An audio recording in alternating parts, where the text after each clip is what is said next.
Sir YCP పార్టీని మొత్తం కూడా ఖాళీ చేయడానికి ఒకవైపు రాహుల్ గాంధీ గారు, మరోవైపు రేవంత్ గారు అండ్ చంద్రబాబు గారు ప్రయత్నిస్తున్నారన్న ప్రచారం అయితే జరుగుతూ ఉంది సార్.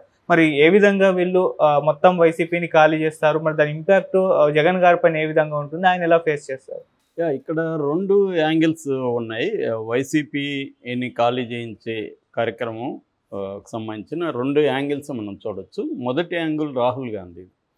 రాహుల్ గాంధీ ఆంధ్రప్రదేశ్లో తన బలాన్ని అంటే కాంగ్రెస్ బలాన్ని పెంచుకోవాలంటే ఒక ప్లాన్ వేసినట్టుగా చెప్తున్నారు. ఎందుకంటే రాహుల్ గాంధీ అటు ఎనీ కాస్ట్ నెక్స్ట్ 2029లో ప్రధానమంత్రి కావాలి. అప్పుడు కాలేకపోతే ఇంకా చాలా కష్టమైపోతుంది. అందుకని నిజానికి ఇప్పుడు దగ్గరికి వచ్చి ఆగిపోయింది. కూటమి అధికారంలోకి వచ్చే పరిస్థితి దగ్గరకు వచ్చి ఆగిపోయింది. సో మోడీ బలహీనపడ్డాడనేది వాస్తవం. పర్సంటేజ్ పరంగా మోడీకి ఎక్కువ ఓట్ల తేడా లేదు, కేవలం 1% మాత్రమే తగ్గింది, కానీ సీట్లు గణనీయంగా తగ్గిపోయినాయి. అందువల్ల నెక్స్ట్ కానీ గట్టిగా చేయగలిగితే కాంగ్రెస్ కూటమి అధికారంలోకి వచ్చే అవకాశం ఉంది. రాహుల్ ప్రధానమంత్రి అవకాశం ఉంది. ముఖ్యంగా సౌత్లో ఫోకస్ చేస్తున్నారు. సౌత్లో ఆల్రెడీ తెలంగాణలో వాళ్ళ గవర్నమెంట్ ఉంది, కర్ణాటకలో వాళ్ళ గవర్నమెంట్ ఉంది, ఇప్పుడు ఎట్లాగో తమిళనాడు, కేరళలో వాళ్ళ కూటమి ఉంది. కేవలం ఆంధ్రప్రదేశ్లోనే బలహీనంగా ఉంది. ఆంధ్రప్రదేశ్లో బలహీనంగాని కూడా చెప్పలేము. ఒక రకంగా కోమలో ఉండేదాన్ని షర్మిలా వచ్చి ఒక చిన్న చిటికిన వేలిని అలా కదిలించగలిగింది. అంతకంటే ఏం లేదు. ఎందుకంటే 1% ఉన్న ఓట్ల షేర్ని 2% తీసుకొచ్చింది, కానీ కొంత హోప్ అయితే క్రియేట్ చేయగలిగింది షర్మిలా. సో ఆ మేరకి ఇప్పుడు వాళ్ళకి ఏంటంటే నెక్స్ట్ ఏం ప్లాన్ ఉంది అనేది చూస్తే వాళ్ళ ముందు వైసీపీ లడ్డులాగా కనిపిస్తూ ఉంది. ఎందుకంటే వైసీపీ ఇప్పుడు అత్యంత బలహీనంగా ఉంది. కేసులు పెట్టి జైళ్ళల్లోకి పంపించే అవకాశం ఉంది.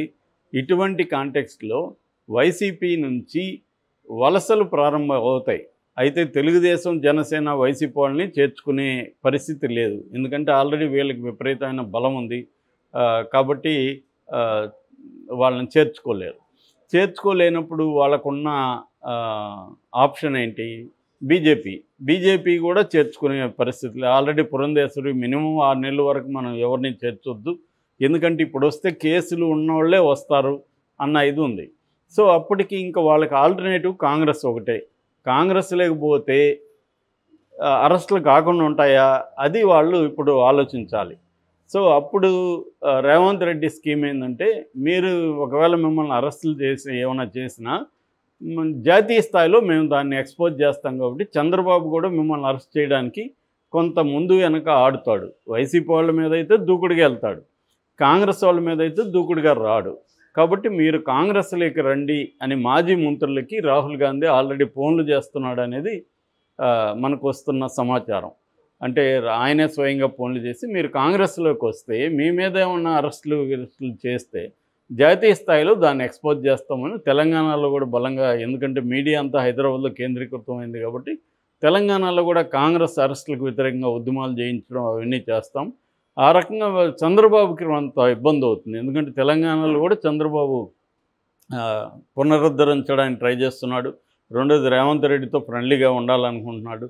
కాబట్టి చంద్రబాబు దూకుడుగా కాంగ్రెస్ మీదకి వెళ్ళడు. రెండోది ఆయనకు కూడా మంచిదే కదా వైసీపీ ఖాళీ అయితే. సో చంద్రబాబు కూడా కోఆపరేట్ చేస్తాడు.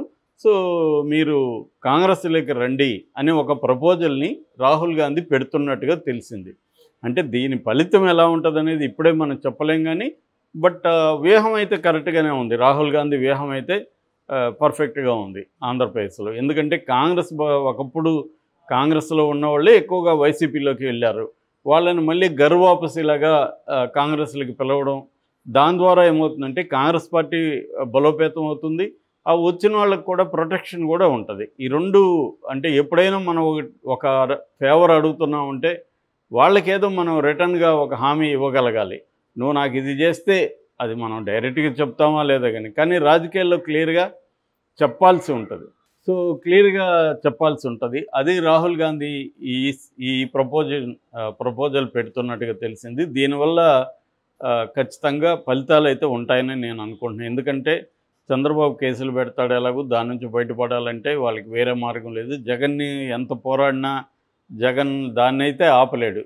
కాకపోతే జైలుకి ఓదార్పు యాత్రకి వెళ్ళగలడు జగన్. ఇప్పుడు వెళ్తున్నాడు నెల్లూరుకి. అక్కడ పిన్నెల్లి రామకృష్ణారెడ్డి జైల్లో ఉన్నాడు.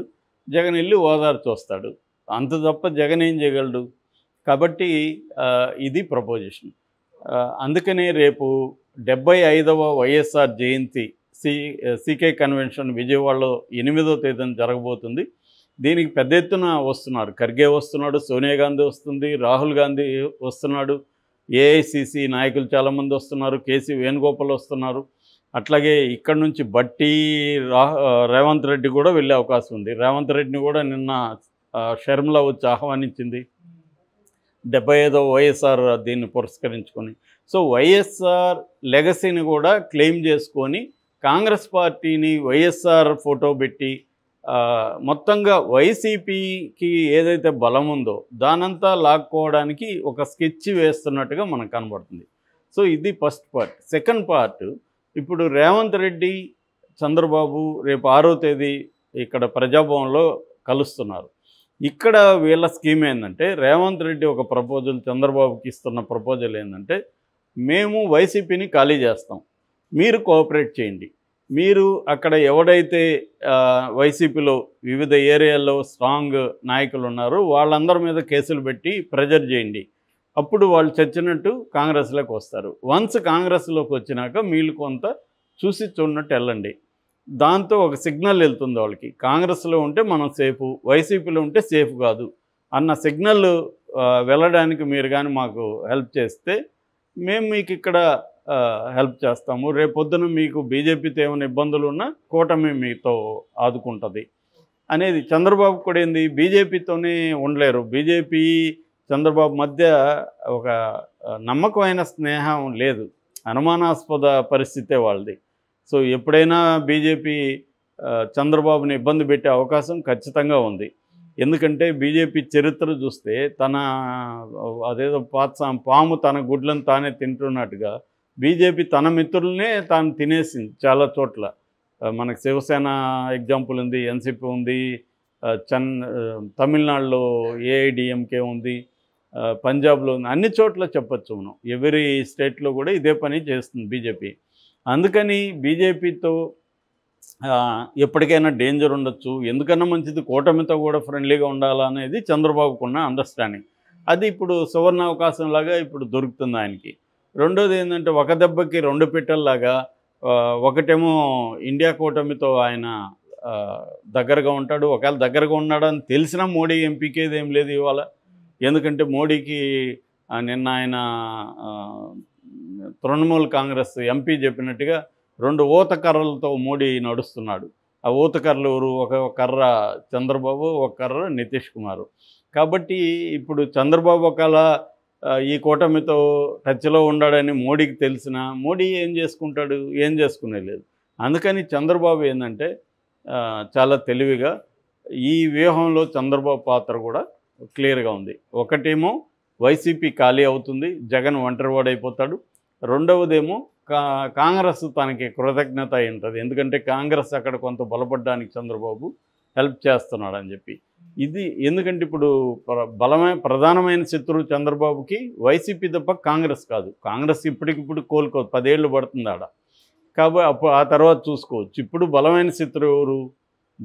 జగన్ని కానీ నేలమట్టం చేస్తే తనకి 2029లో తిరుగుండదు. ఇది చంద్రబాబుకు ఉండే ప్లాన్. 29లో కూడా తానే సీఎంగా ఉండే అవకాశం ఉంది ఆయనకి. ఎందుకంటే ఏజ్ అందరూ అనుకున్నట్టు ఆయన ఏమి బలహీనంగా లేడు, యాక్టివ్గా ఉన్నాడు. 80+ వరకు కూడా ఆయన యాక్టివ్గా రాజకీయాల్లో ఉంటారు. అనేక మందిని చూస్తున్నాం ఇప్పుడు అక్కడ.